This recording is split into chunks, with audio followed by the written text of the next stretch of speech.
Ողջույն բոլորին, բարի գալուստ BDG Podcast-ի հերթական էպիզոդ։ Եվ այսօր մեր հյուրն է Ստելա Ալեքսանյանը, Tiny մարքեթինգի բաժնի ղեկավարը, ինչը նշանակում է, որ այսօր մեր քննարկման թեման լինելու է մարքեթինգը։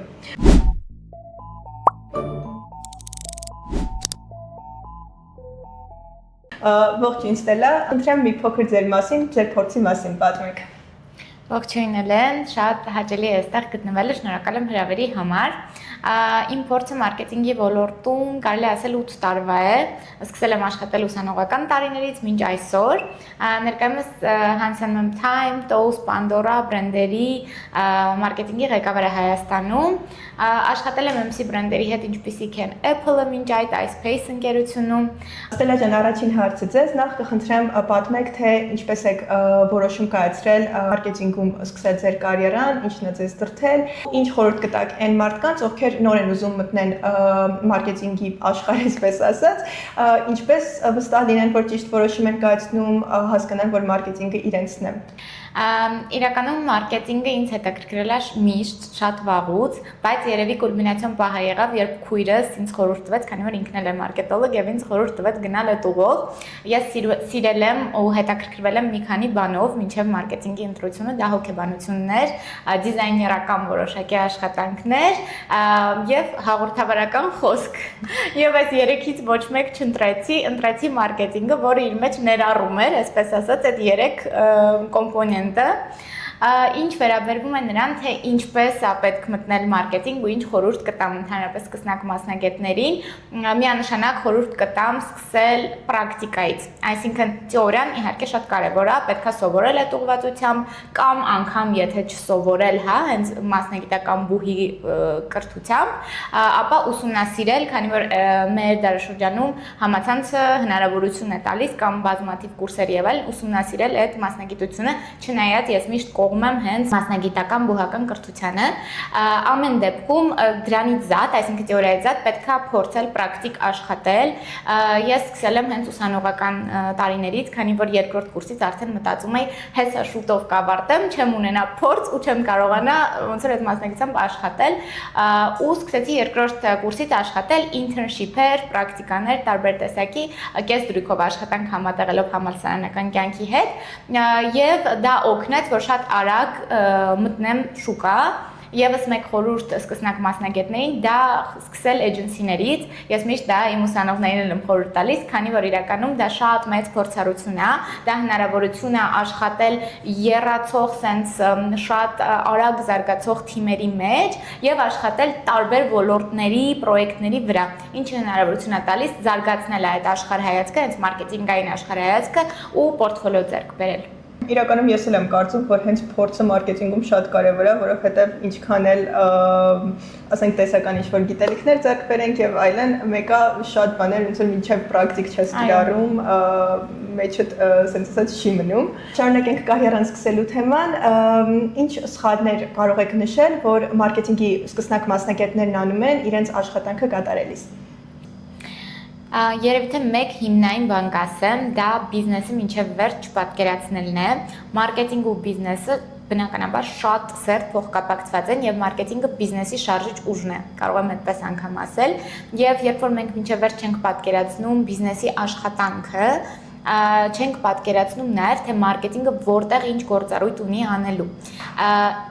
Մի հատ էլ այստեղ հավելում անեմ ու բացատրեմ ինչով են փոխկապակցված, երբ որ մենք թերահավատորեն ենք մոտենում մարքեթինգի ուժին, հա, այսինքն կիսատ ենք պատկերացնում մարքեթինգի գործառույթը, մտածում ենք թե օրվա օրինակ social media-ում post անելը դա բավականաչափ մարքեթինգ է, այստեղ մարքեթինգը չի կատարում իր դերը այս պարագայում բիզնեսի այդ բոլոր բաներում, հա, ուղիներում, այսպես ասած, հասկանալ մարքեթինգի ֆունդամենտալները, այն քայլերը ինչ որ մենք անում ենք, իմանալ թե ինչու ենք անում, ինչի համար ենք անում, ում համար ենք անում, ինչ նպատակ ունենք ու ինչ խնդիր ենք լուծում։ Եվ երբ որ այս հարցերի, այս ինչուների պատասխանները մենք ունենանք, մենք գուցե սխալվենք, որովհետև անսխալական ոչինչ այս աշխարհում չկա, գուցե սխալվենք, բայց հետո կկարողանանք վերլուծել ու հասկանալ լավ որ սխալվեցինք, ինչ սովորեցինք դրանից, այսպես ասված այդ lesson learned-երը, երևի այսպես եթե ամբողջականացնեմ, ապա պատկերացնել բիզնես process-ները ու հասկանալ թե մարքեթինգը ինչ գործառույթ ունի այդ բիզնես process-ներում եւ անել քայլեր պատասխանելով այդ ինչուներին։ Ու համել նշեցիք, որ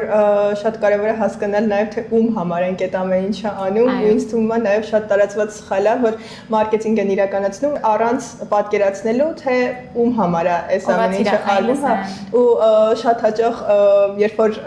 մասնագետին հարցնես թե ով է ձեր թիրախը, ասում են բոլորը, մենք բոլորին թիրախավորում ենք, ինձ թվում է դա էլ է շատ կարևոր, որ նախ հասկանալ թե ում ենք թիրախավորում ու նաև շուկան կարողանալ լավ վերլուծել։ Այո, ամենասխալ մարքեթինգն է անել բոլորի համար։ Եթե անգամ բրենդը, պրոդուկտը ինքը մասսայական է, միևնույնն է ինքը բաժանված է տարբեր տեսակի customer persona է դա մարքեթինգում կոչվում, տարբեր տեսակի, լսարանների, այսպես ասեմ, ու ամեն մեկին միևնույնն է դու հասնում ես իր ձևով, ոչ թե բոլորին մասսայական։ Ու դուք նաև նշեցիք, որ մինչև մարքեթինգը նաև հոգեբանություն եք ուսումնասիրել, մի քիչ կպատմեք, թե ինչքանով է հոգեբանություն ուսումնասիրելը ձեզ օգնել, որ մարքեթինգում ավելի լավ պատկերացում կազմեք ձեր գործի մասին, ոնց որ ավելի լավ վերլուծեք թեկուզ ձեր թիրախը։ Իրականում մարքեթինգում շատ կարևոր դեր ունի հոգեբանությունը, որովհետև դու աշխատում ես մարդկանց հետ ու մինչև մարդկանց հոգեբանությունը չպատկերացնես, չես հասկանա թե ինչ քայլեր անես, որ մարդուն հետաքրքրի։ Ես ուսումնասիրում եմ հոգեբանություն անընդհատ, շարունակական, այսինքն, չգիտեմ, իմ YouTube-ի ոդքասթերը, որ բացում եմ, 90%-ը երևի հոգեբանական ոդքասթեր են։ Ինձ շատ հետաքրքիր է թե մարքեթինգային տեսանկյունից ուսումնասիրել հենց մարդուն ներաշխարհը, եւ թե ընդհանրապես անձնական կյանքում։ Ու հետեւաբար, երբ որ դու ավելի լավ ես պատկերացնում մարդուն ու մարդուն ներաշխարհը, ավելի լավ ես հասկանում թե ինչ անես, որ պահին ինչ անես, որը որ մարդուն կգրավի էլի քո խնդիրներից ու նպատակներից ելնելով։ Այստեղից խորհուրդ տանք բոլոր մարքեթինգի մասնագետներին, եթե դեռ չեք սկսել հոգեբանություն ուսումնասիրել, ապա սա ճիշտ ժամանակն է դրա համար, որովհետև հոգեբանություն ուսումնասիրելով հաստատ ավելի լավ պատկերացում կկազմեք ձեր թիրախի մասին ու ձեր գործն էլ հաստատ ավելի արդյունավետ կդառնա։ Մենք արդեն խոսեցինք խնդիրներից ու դրանց լուծումներից ու այս անկյան տակ արդեն կարող ենք անցնել դրանց պրակտիկ կիրառություններին, ինչ հետաքրքիր кейսեր կարող եք առանձնացնել ձեր կարիերայից։ Երևի նշեմ մեր վերջին իրականացված արշավներից մեկի մասին, քանի որ սենց ամենաակտուալ ու թարմն է իմ հիշողության մեջ, դա Պանդորայի կոտրելով կարծրատիպերը արշավներ, գալով խնդիրներից դեպի լուծումներ, ուրեմն մեր հասարակության մեջ կային որոշակի կարծրատիպեր Պանդորա բրենդի մասին, որոնք որ ամբողջ աշխարհում չկային, կային հայկական իրականության մեջ։ Դա բրենդի ակտուալությունը հարցականի տակ դնող, բրենդի թիրախային լսարանը հարցականի տակ դնող հարցերն էին, օրինակ, որ Պանդորան միայն թինեյջերների համար է, ավելի շատ մանկականացված է, որ Պանդորան մի փոքր կորցնում է իր ակտուալությունը եւ այլն, եւ մենք տեսնելով այս խնդիրները որոշեցինք ուղիղ կերպով դրանք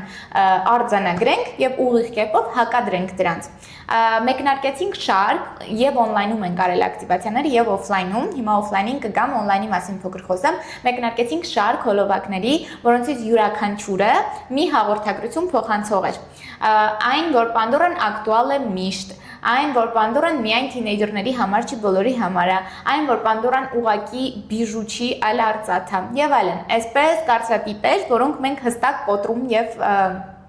կոտրելով առաջ էինք անցնում եւ որպես կուլմինացիա այս արշավի, որը որ գնաց 360 աստիճան եւ, չգիտեմ, բիլբորդեր եւ on-line, social media եւ այլն, որպես կուլմինացիա արեցինք Հայաստանում առաջին pop-up event-ը։ Իմ համար դա շատ այսպես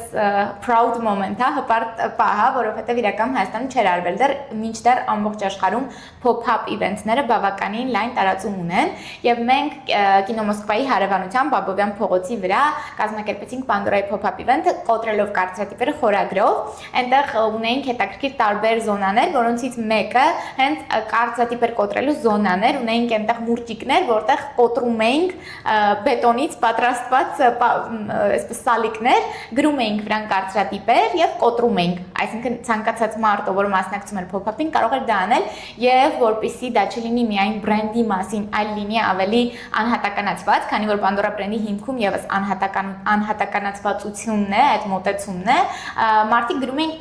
իրենց սրտից եկող կարծրատիպերը, այսինքն այն ինչ որ մենք մտածում ենք մեր հասարակության մեջ կարծրատիպ, գրում էին եւ կոտրում էին, եւ այսպես համարում եմ, որ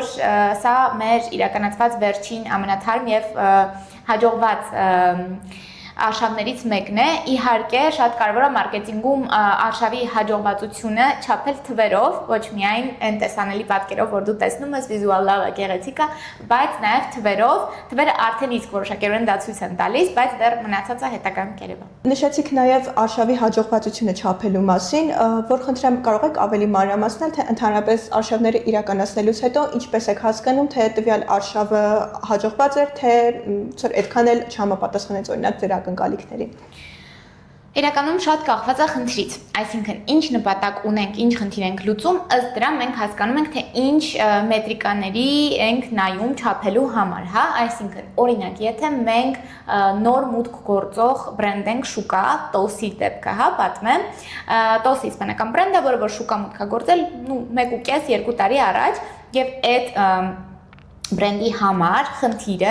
brand awareness-ի բարձրացումն է, այսինքն բրենդի ճանաչելիության։ Հետևաբար բոլոր արշավները, որոնք որ արվում են, միտված են բրենդի ճանաչելիության բարձրացմանը։ Արշավը անելուց հետո կարելի է կազմակերպել market research, այսինքն շուկայի վերլուծություն ու հասկանալ ինչքանով մարդիկ, ինչքանով մեր թիրախային լսարանը ծանոթ է բրենդին։ Դա ոնց որ մի բան, որին կարելի է ուշադրություն դարձնել։ Իսկ օրինակ, եթե մենք անում ենք on-line տիրույթում արշավ, մեր նպատակն է օրինակի համար, հա, մեր on-line-ը զարգացնել, այսինքն ունենալ ավելի շատ հետևորդներ, ավելի շատ տրաֆիկ բերել կայք եւ այլն, մենք այդտեղ արդեն տվյալ խնդրից ելնելով պիտի ուշադրություն դարձնենք այն մետրիկաներին, որոնք պատասխանատու են on-line-ի համար, այսինքն մենք արեցինք social media-ում արշավ, ինչքան ցուցադրություն ունեցանք, ինչքան reach ունեցանք, հա, ինչքան ծավալի մարդկանց մենք ներգրավեցինք, ինչքան engagement ունեցանք, ինչքան մարդիկ մեր կոնտենտի հետ engage եղան, այսպես ասած, ինչքան հետևորդներ ավելացան, ինչքան կայք տրաֆիկ ավելացավ եւ այդ վերջում էս ամեն ինչից մի շարք լիք այլ մետրիկաներից հետո գալիս հասնում ենք նրան, թե ինչքան շահույթ ապահովեցինք արշավի արդյունքում։ Այսինքն, եթե էլի ոնց որ ամբողջականացնեմ, խնդրից կախված նայում ենք տվյալ խնդրին լուծում տվող մետրիկաներին եւ վերջում գալիս ենք շահույթին, որը որ չենք մոռանում, որ ամենակարևոր կտորն է։ Եթե մենք արեցինք ու այդ շահույթին չեկանք, եթե մենք արեցինք, չգիտեմ, տարիներ շարունակ պարբերականորեն եւ միևնույն է դրան չհասենք, ուրեմն կա ինչ-որ մի հատ խնդիր։ Ես չեմ ասում նրա մասին, որ մենք արեցինք մի անգամ, չգիտեմ, մի ամիս, մի արշավ ու մտածում ենք, որ մի անգամից դա պետքա շահույթի վրա երևա, բնականաբար ոչ, ու էլի կախված բրենդի դիրքից, հա, շուկայում, այսինքն եթե դա նոր բրենդ է, բնականաբար ավելի երկար ժամանակ իրան պահանջվում, որպեսզի այդ շահույթի կտորին հասնի։ Եթե ինքը ավելի հասուն բրենդ է շուկայում, ավելի քիչ ժամանակ կարա պահանջվի։ Մի խոսքով լիքը տարբեր դետալիկներից եւ նյուանսներից ելնելով, բայց վերջում գալու հասնելու ենք այդ շահույթի կտորին։ Ամեն ինչից կարանք արդեն ենթադրենք, որ արշավների հաջողվածությունը չափելը շատ կարևոր դեր է խաղում ու բնականաբար ինձ թվում է ցանկացած մարքեթինգի թիմ ունեցել է եւ հաջողված եւ ձախողված արշավներ ու ձախողված արշավները կարևոր են շատ այն առումով ինձ թվում է, որ սրանցից մենք կարող ենք դասեր քաղել արդեն մեր հետագա արշավները նախագծելուց ու այս ֆոնի վրա ուզում եմ նաև հարցնել, կարող եք նշել այնպիսի արշավներ, որ վերջում չափել եք արդյունքը ու հասկացել եք, որ սա ձեր ուզած արդյունքը չէր ու ոնց որ ինչ դասեր եք կարողացել քաղել, այսպես ասած, ձախողումներից։ Հա, իրականում ոնց սկզբում էի նշել, անսխալական ոչ մեկ ու թե կյանքում, թե մարքեթինգում ոչ միտեղ չկա եւ հիշեցի, այսպես որ հարցրեցիք, մի անգամից հիշեցի մեր 2 տարի առաջվա նոր տարվա արշավը։ Այդ պահին անելուց մենք ամբողջ թիմով մտածում էինք, որ վաու, այս ինչ վերջն է մեր արշավը շատ կրեատիվ է եւ այլն, բայց արդյունքներից ելնելով, հա, կլինի դա շահույթ, կլինի դա մնացած մետրիկաներ, նույն social media reach-ը եւ այլն, մենք հետո հասկացանք, որ ինչ որ մի բան այդտեղ խնդիր էր։ Ու սկսեցինք հարցումներ անել, փոքր հարցումներ, թեկուզ ծանոթների միջոցով ֆոկուս խմբեր եւ այլն, ու հասկացանք, որ այդ արշավը շատ մարքեթինգ օրիենտեդ էր, այսինքն մենք մտածում էինք, որ շատ կրեատիվ է, բայց մեր լսարանի համար բավականին բարդ էր արշավը ընկալել, այսինքն մենք վերցրել էինք տարբեր ինչ-որ էքստրա յուրահատուկ պերսոնաժներ, որոնք որ հասարակությունից դուրս էին, չկային իրանք այդպիսի մարդիկ, իրանք ինչ-որ էքստրա յուրահատուկ պերսոնաժներ էին, ովքեր որ գործողություն էին անում, նվերներ էին, այսպես ասած, առաքում, բայց էլի հետաքրքիր ձևերով, ասենք չգիտեմ, ինչ որ մի sense շատ գլամուր աղջիկ էր, որը որ սարերի միջով սայլակով կաշկայի ուզում ասել, սայլակով նվերներ էր տանում եւ մեր համար մարքեթինգի թիմի տեսանկյունից դա հետաքրքիր էր, բայց այն մարդիկ, ովքեր միջին տարիքի, հա, 35, 40, 45 տարեկան մեր լսարանը նայել էին, մտածել էին, էս ի՞նչ է կատարվում, ինչ են անում, ոնց որ նոր տարվա շունչ է, այդտեղ չէին զգացել ու ինքը կոմերցիոն ուղղվածություն շատ չուներ, ավելի այսպես իմիջային զուտ սիրուն վիզուալ կարտինկա էր։ Այդ արշավից հետո մենք որոշեցինք, որ դրա հաջորդ տարին արդեն այդ lesson learned-ը մեզ մոտ կար, մենք որոշեցինք, որ մենք ավելի կոմերցիոն պետքա ուղղվածություն ունենանք ու այդ բոլոր խնդիրները ոնց որ դուրս բերելով, որ պետքա բարդ ընկալելի չլինի, պետքա հստակ այն մարդկանց մասին լինի, ովքեր որ մեզնից գնումներ են անում, որովհետեւ այդ մարդիկ նայեն ու իրանց տեսնեն այդտեղ։ Ու եկանք հակառակ կողմից, ընտրեցինք հենց customer persona-ների, ովքեր որ մեզնից գնումներ են անում ու այդ մարդկանց կերպարների վրա կառուցեցինք արշավը։ Ու միանգամից կարող եմ ասել, որ ըստ արդյունքների, ըստ շահույթի եւ ամեն ինչի, մեր անցած նոր տարին շատ ռեկորդային լավն էր ի համեմատ մյուսի։ Այստեղից հետևություն անենք, որ սխալներ անելիս շատ կարևոր է, որ ոնց որ արդյունքները վերլուծենք ու պատճառները հասկանանք, թե օրինակ տվյալ արշավը ինչու ձախողվեց, իսկ սխալներից վախենալ պետք չի, պետքա ընդհանրապես մեր կատարած սխալներից դասեր քաղել։ Ստելա ջան, դուք արդեն 8 տարի է ինչ մարքեթինգի ոլորտում եք աշխատում ու կցանկանայի նաև նշեք, թե վերջին տարիների ընթացքում ինչ փոփոխություններ եք նկատել մարքեթինգի աշխարհում ու ձեր կարծիքով, քանի որ հիմա մանավանդ արդեն AI-ն է մտել շուկա, ձեր կարծիքով ինչ փոփոխություններ կլինեն հետագա տարիների ընթացքում մարքեթինգում։ Մարքեթինգը առհասարակ շատ արագ զարգացող օրգանիզմ է, այսպես ասեմ, ու մարքեթինգի մասնագետների համար էլ բավականին դժվար ու չելենջային է լինել այնքան ճկուն, որ անընդհատ ադապտացվես այս տեղի ունեցող փոփոխություններին, ինչա տեղի ունեցել այս 8 տարիների ընթացքում իմ կարծիքով։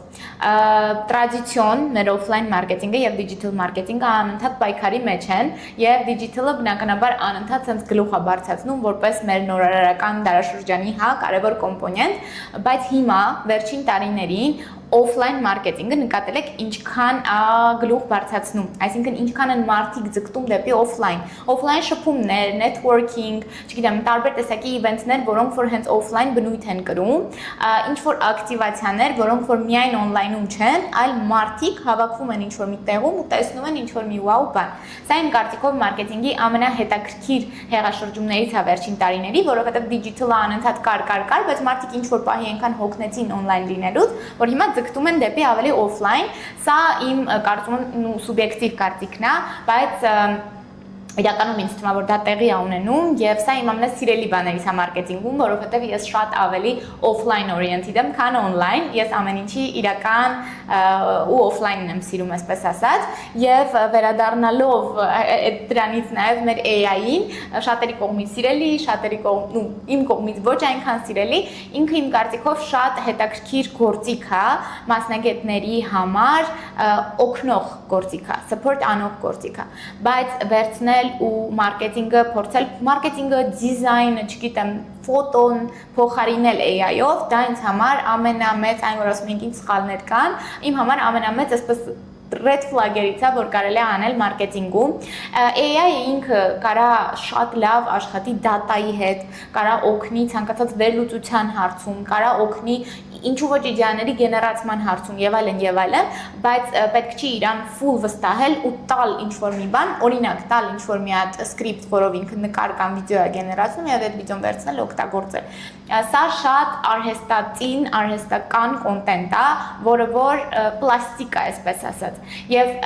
այն բրենդերը, որոնք որ ռեսուրս են դնում, հա, նույն ֆոտոշութերի, վիդեոշութերի եւ այլնի վրա, եւ այն բրենդերը, որոնք որ ուղղակի վերցնում AI-ով գեներացնում են, իրանք միանգամից տարբերվում են այդ կատարողական մակարդակով։ Եվ հիմա աշխարհում շատ բրենդեր, շատ համաշխարհային ճանաչում ունեցող բրենդեր, իրենք հատուկ անում են քայլեր, որ ցույց տան, որ օրինակ այս նկարը ձեռքով նկարված է, որ ցույց տան, որ այդտեղ մարդկային ֆակտոր կա, ռեսուրս է այդտեղ կիրառվել, այլ ոչ թե ուղղակի AI պլաստիկ կոնտենտ է ստեղծել։ Այնպես որ իմ խորհուրդը բոլոր մասնագետներին օգտագործեք AI-ը ակտիվորեն որպես օգնող գործիք, բայց երբեք մի հիմնվեք միայն AI-ի վրա ու մի ստեղծեք կոնտենտ միայն AI-ով։ Չեմ նաև որ Ստելան BDG-ում դասավանդում է մարքեթինգ, մեր digital marketing դասընթացի տրեյներներից է ու նաև կցանկանայի հարցնել թե ինչն է ձեզ դրդել, որ մարքեթինգով զբաղվելուց բացի նաև մարքեթինգ դասավանդեք։ Երևի թե սերը մարդկանց օգնելու հանդեպ կարող է մի քիչ տենց պաթետիկ թվա, բայց ես շատ սիրում եմ կիսվել իմ ունեցած ինֆորմացիայով ու եթե այդ ինֆորմացիան կարա դիմացինին գետ մի քիչ օգտակարություն տա, ապա ես դրանից ինձ լավ եմ զգում, ես դրանից ինձ երջանիկ եմ զգում, ես կյանքում տարբեր մարքեթինգ կլինի, այլ ասպարեզ կլինի, միշտ փորձում եմ այդ օգտակարությունը իմ շրջապատին տամ եւ այդ օգտակարությունն էլ վերցնեմ։ Այդ ոնց որ փոխադարձ փոխանակման կանոնով եմ այսպես ասած շարժվում իմ կյանքում եւ առաջին ժամանակները դասավանդելուց հետո արդեն չգիտեմ, քանի տարի կլինի 3 կամ ավելի որ դասավանդում եմ BDG-ում, հենց առաջին դասերից հետո այն ժամանակ տեսնց ավելի լարված, որ նորություն է, բա որ ուսանողները էսպես, բա որ այնպես, բայց հենց առաջի դասերից հետո հասկանում եմ, որ ուսանողներին դուր է գալիս դա եւ ամենամեծ գնահատականը, որ երբևէ եղել է ու լինում է ուսանողների կողմից, դա այն է, որ ինձ ասում են, որ ձեր շնորհիվ մենք սիրեցինք մարքեթինգը, ձեր շնորհիվ մենք ոնց որ այս աշխարհը սիրեցինք ու իմ համար դրանից ոնց որ երջանիկ feedback, դրանից լավ feedback չի կարա լինի, որովհետև ես շատ եմ սրտով նվիրված մարքեթինգին եւ միայն ուրախանում եմ նրանից, որ ուսանողների մոտ դա կարողանում եմ նաև աճեցնել, չասեմ, երևի սերմանել։ Եվ այսօրվա վերջին հարցը, եթե հնարավորություն ունենայիք ժամանակը հետ տալու, կա ինչ-որ բան, որ այլ կերպ կկատարեիք։ Երևի թե ոչ, որովհետև մտածում եմ, որ կյանքում ցանկացած բան ինչի միջով դու անցնում ես, կերտում է քո եսը, կերտում է քեզ այնպեսին, ինչպեսին դու կաս։ Ու եթե ժամանակը հետ տամ, նայեմ սկզբում, իմ կարիերայի սկզբում Ստելային ու հիմա Ստելային, բնականաբար տարբեր ադապտացիաներ է ապրել այդ Ստելան ու